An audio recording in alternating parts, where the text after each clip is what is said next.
नमस्कार. आज बनवूया आपण खारं वांगं. लागणारं साहित्य आहे ओलं खोबरं 1 वाटी, लसणाच्या पाकळ्या 4-5, जिरे, कोथिंबीर आणि 3-4 मिरच्या. तिखट तुम्ही तुमच्या आवडीनुसार घेऊ शकता. मी इथे 2 घेतलेले आहेत. 3 घेऊया. शेंगदाणे खरपूस भाजून घ्यायचे आहे. यात शेंगदाण्याचं पण वाटण जाणार आहे.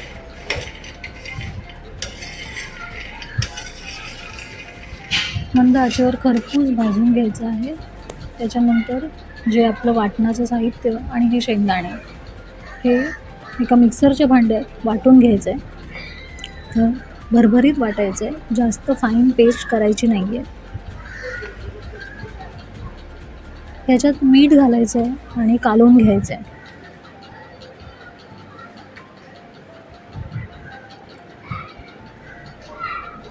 आता वांगी आहेत ती धुवून घेतलेली आहेत. त्यांना चिरा पाडलेल्या आहेत. भरण्यासाठी जशा प्रकारे चिऱ्या पाडतात तसं.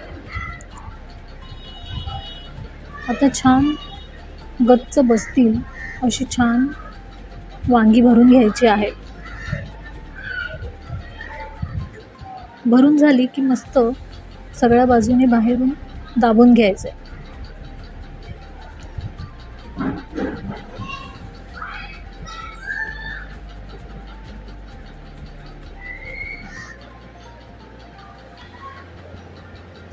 ही भरून घेतलेली वांगी आहेत.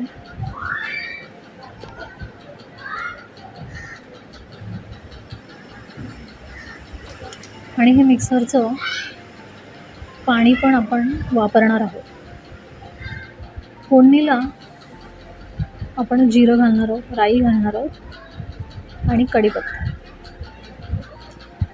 मोहरी छान तडतडली ही कढीपत्ता, हिंग घालायचं. हिंगाने छान स्वाद येतो जेवणाला. तुम्हाला आवडत असेल तर तुम्ही नक्कीच घाला. हळद चिमूटभर. आता एक एक वांगी या तेलामध्ये सोडायची.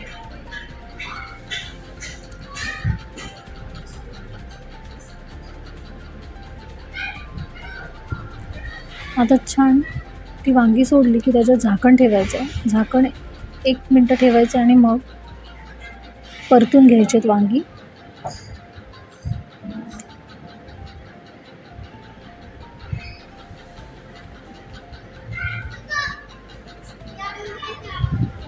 परत झाकण ठेवायचं. परत थोड्या वेळाने हलवून घ्यायचे वांगी. छान त्या वांग्यानं चटका लागला पाहिजे मध्ये मध्ये. आणि हे जे उरलेले वाटण आहे आपण केलेलं ते सगळं घालून घ्यायचं आहे.